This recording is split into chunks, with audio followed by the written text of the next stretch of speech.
Make every day your masterpiece. The secret of your success, the secret of my success, is determined by what we do daily.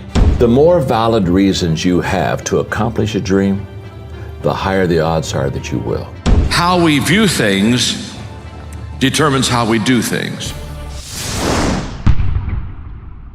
Need motivation? Watch it up 10 with Believe Nation. What's up, Believe Nation? It's Evan. I believe in you, and this channel is designed to be a part of your daily success routine. So let's get your motivation to a 10 and get you believing in you. Grab a snack and chew on today's lessons from a man who started his journey as a pastor in a small church in Ohio to becoming a leadership expert and a man who sold over 30 million books worldwide. He's John Maxwell, and here's my take on his Top 10 Rules of Success, Volume 3. Enjoy. Also, if you want to know what John and other successful entrepreneurs have to say about building unstoppable confidence, check out my 254 Confidence series, where every day for the next 254 days, I will send you a morning video for free to help you build your confidence. The link to join is in the description below. I've never met a person who was not successful that didn't have a great amount of self-discipline within their life.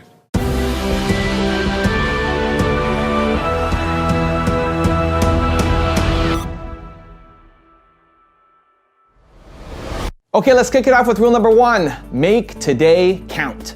Make every day your masterpiece. The secret of your success, the secret of my success, is determined by what we do daily. And we've missed this all the time. I wrote a book called Today Matters. And the reason I wrote the book Today Matters is because today matters. We over-exaggerate yesterday. We just think we were amazing yesterday. We weren't. Just trust me. Of course, when you're my age, 71, you don't need to worry about it. You forget. The other day I was in a car and Margaret looked at me and said, "John, we're forgetting everything." I said, "We kind of are, aren't we?" She said, "Let's do a plan." I said, "What's your plan?" She said, "You remember who we are, and I'll remember where we're going." Hey, it's working. It's really working. You got to divide it up a little bit. You got to divide it up. We over-exaggerate yesterday. Hey, we overestimate tomorrow. Oh yeah. Oh, tomorrow. I'll get to that tomorrow. Oh yeah. Oh yeah. I'll do that. Oh yeah. Oh yeah. Tomorrow. By the way, good intentions are worthless. Worthless, folks. When are you going to fall out of love with good intentions? They're worthless. Good intentions are worthless unless they lead to good actions. Nobody ever had their life changed by somebody hoping, thinking. Good intentions are not enough. Rule number 2, don't live someone else's dream. I wrote a book, I don't know, maybe 8-10 years ago called Put Your Dream to the Test. Okay. And it's just a good, solid book. And in it, the kind of the thesis of that book was that the more valid reasons you have to accomplish a dream, the higher the odds are that you will. Oh, wow. Now that's a powerful thesis. Powerful. So I mean, there's no cotton candy here. There's no hype stuff here. Yes. And so I basically looked at what are the valid reasons to achieve a dream, and there were 10 of them. Okay. And so I formed it in a way of questions. But the first question is your dream really your dream? And that's where we start at. Because can I tell you something? If your dream isn't really your dream, ain't going to work. And I tell people in the book, hey, the first dream we have isn't our dream. Yes. It's our parents' dream. So my mom and dad, when I was 7, they thought I was going to be a musician. And so I'm taking piano lessons from the 7 years old to about 13. I wasn't any good in piano. It wasn't your giftedness. It wasn't my gift, but they're so proud. They go to my recitals and clap. You see, I'm living their dream. I'm playing the piano. I can't play the piano. I'm not very good at it. I'm not gifted, but it doesn't matter. I'm living their dream. Yeah. So what I tell people all the time is we start off our life living someone else's dream, probably our parents. So what happens is a lot of people as adults, they never switch. So true. And so they're still living someone else's dream. And again, it's like a biblical analogy. It's King, or David before he was king, putting on King Saul's armor. Yes. It's not fitting, and he's staggering around there. Well, I know a lot of people, they're putting on someone else's armor, and they just aren't going to achieve because it's not who they are. It's not their dream. Rule number 3, change your perspective. How we view things determines how we do things. That's just an incredible principle. Now, each one of these I could preach 30 minutes on, but they won't let me do that.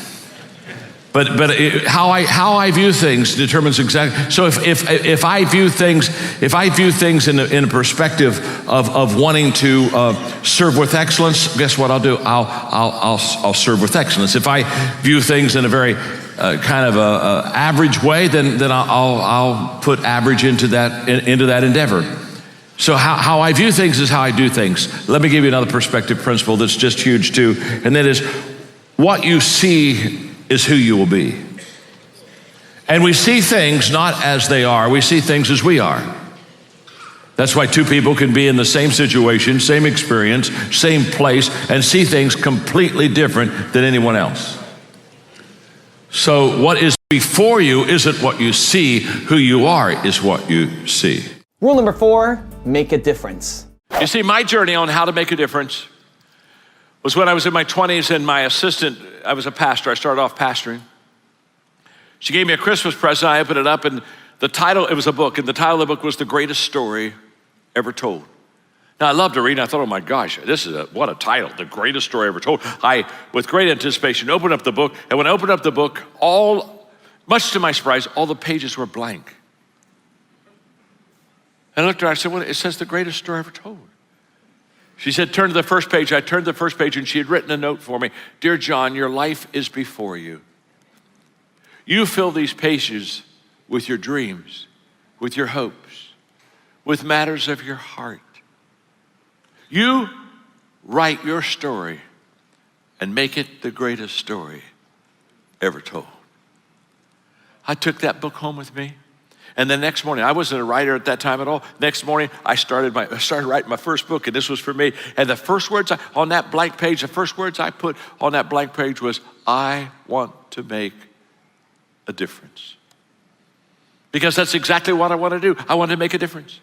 So as you start to take this Make a Difference journey in our series that we've been doing on vision, and this is the last of the 4, as you start your Make a Difference journey, the first step one is, I want to make a difference. It begins there. It's already in your heart. It was sown in your heart when you were created. I can still remember being in the 4th grade and walking across the campus at a camp meeting. My father was an overseer for about 250 pastors, and he was so greatly loved, and he made such a difference in so many leaders' life. And I would hold his hand, and in the 4th grade, I kind of wanted to go to lunch, and it's only a 3-minute walk across the campus, but for my dad, it was a 30-minute walk. Because he'd stop and pray with people and encourage people and believe in people and love on people. And I would watch people come and just, I could tell how much they adored him and loved him. And I'm in the 4th grade and I'm saying, when I get older, I want to be just like my dad. I just want to make a difference. I want to add value to people. I just want to make a difference. And when you think about it, when you're making a difference, your spirit is high, your morale is high. You all of a sudden you feel good about yourself and you feel good about others. Rule number 5, start moving. I'm responsible, Ed, to move on what I see today. Mm-hmm. There's a whole bunch of people, they're wanting to hold and not move because they don't see 3 days, 5 days, 2 years out, whatever. And what I'm saying is, it's kind of like the lights of a car. If I go to the parking lot at night, turn on the lights and say, oh my gosh, I can't go anywhere, I don't see my house. Right. Well, no. Get in the car and start moving in the direction you're supposed to move in. And guess what? You only get about 300 feet of light. Right. You don't get you don't get 7 miles of light. Good. You don't get to see your house. You got to utilize the light you got so that you can get to where you want to go. And so many people they're uncomfortable with that light because it's not long enough. And what's around the corner? And the whole issue is you don't know what's around the corner until you go around the corner. Oh gosh, that's so good. And so you just you have to be very comfortable, which I am. You have to be very comfortable with traveling, not having all the answers. So true. But can I tell you something? The only way you get all the answers is to go all the way through. Absolutely. You don't get all the answers on this side. And so if I've got to have it lined up and straight and right, and I feel comfortable with it, then I'll never be the leader. And I really believe this, Ed. I believe a lot of leaders fall short because they're unwilling to take what they know now and act on it. And so therefore, they never get to know what they could know. Rule number 6, shift your mindset. Every miracle in the Bible has one thing in common, just one thing in common. Trust me on this, I've studied it. The only thing in common, every miracle in the Bible begins with a problem. You never see a miracle in the Bible without a problem first. There's a problem and then a miracle. So what does that mean? Well, what that means is that when you have a problem, you're blessed because you're a candidate for a miracle. You see, the only person that has a problem is the person that doesn't have a problem.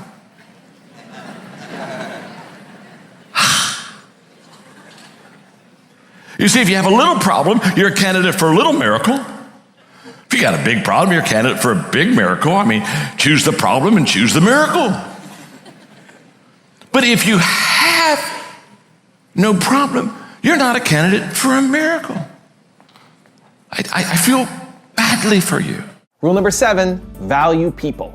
In the business community, the number one question they're asking me right now is how to deal with millennials. Yeah. And you know, Forbes magazine #2 challenge. Yeah, and so what I say to them is this: before we deal with them, before we fix them or whatever we're going to do with them, They don't think they need fixing. that's exactly right. But we do. Maybe they don't. But we do. But we do. I share with these leaders, value them. You see, everything begins with valuing people. There are gaps, obvious age gaps, thinking gaps. But the first thing you have to do is you have to find common ground. And the common ground that I find with people is I value them, period. No strings attached. Regardless of age, regardless of anything, I value them. That's kind of Jesus-like. That's what he did in the Gospels. Now, the moment that you value a millennial, you find some common ground, you can then begin to have some understanding, of which I say it's our responsibility as elders, seniors, to understand them first, instead of making sure they understand us. Rule number 8, follow your calling. When I made this transition into the business world, what I discovered was, as you were talking a moment ago, you feel the tug on your heart, the kind of like, wow, I started here and now I'm over here. Here's what I believe. I believe that as you follow your dream, it gets bigger. And when it gets bigger, there are more things that you're learning about it that you didn't know when you started. In the beginning, the dream is just, it's just very little, and you can kind of see it. So you go that way, but then it begins to expand. Yes. And for me, it's a calling. And let me just say this: I'm not trying to be over spiritual, but somebody asked me the other day what a calling was, and I like kind of my new definition for calling. Okay. In fact, in my book, Leaderships, one of my chapters is shifting from career to calling, and how Perfect. And how do I make that shift? But I think a calling is a purpose with a divine touch. Rule number 9, serve. If you want 2019 to be the year that you really want to be, here's the secret of making it a great year. Every day, serve someone. Every day. Every day add value to people. Every day serve one. Every day live the intentional life of doing for others, sometimes what they cannot do for themselves. And if you will put people first and add value to them and serve them, it becomes absolutely amazing what you and I are going to have and achieve, how we're going to help people, and in return how it comes back to us. Benjamin Franklin said this: "No one is useless in this world who lightens the burden of someone else." If you're helping someone else lift a load in your life, you become a very useful person. Mahatma Gandhi said that the best way to find yourself is to lose yourself in the service of others. But perhaps on this kind of a theme, my favorite quote is from Albert Schweitzer, who said, "I don't know what your destiny will be, but one thing I do know. The only ones among you who will be really happy are those who have sought and found how to serve." Boy, he's right on.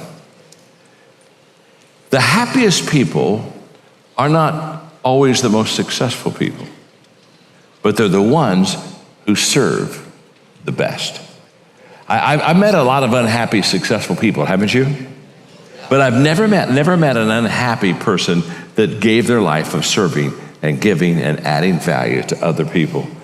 Martin Luther King Jr. said, everybody can be great because everybody can serve. And rule number 10, the last one before a very special bonus clip, is love what you do. You're probably wondering, is there more for John Maxwell at this age? Are you finished writing? Are you starting a whole new thing? No. Are you, you're not going to stop dreaming? No, I'm not even. In fact, I'm having the greatest time of my life. I'm learning more right now than I've ever learned. Through the John Maxwell Leadership Foundation, we're doing transformation in countries, and we're seeing greater changes than I've ever seen before. And people come say, well, when are you going to retire? And I'm not going to retire. That doesn't seem to satisfy them. So I just tell them, when I die, I'll retire. I won't do any more speaking. I won't write any more books. When I'm dead, I'm dead. But I think what I want to do is live until I die and not get the two confused. You know what I mean? Now I've got a really special bonus clip from John on how to keep growing that I think you're really going to enjoy. But before that, it's time for the 3-point landing questions. Time to go from just watching another video to taking action in your life or business. And if you're feeling bold, leave your answers in the comments below. Here we go. Question number 1, how can you serve someone today? Number 2, what do you need to just start moving on today? And number 3, what mindset shift do you need to make? The greatest detriment of tomorrow's success is today's success.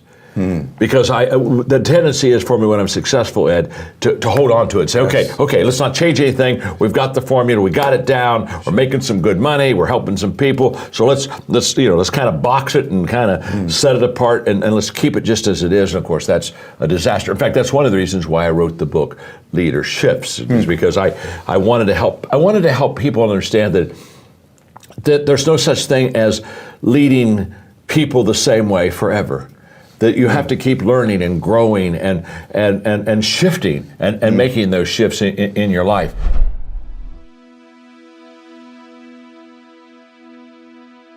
If you want more John Maxwell, check out the first top 10 rules video I made on him. The link is right there next to me. I think you'll enjoy it.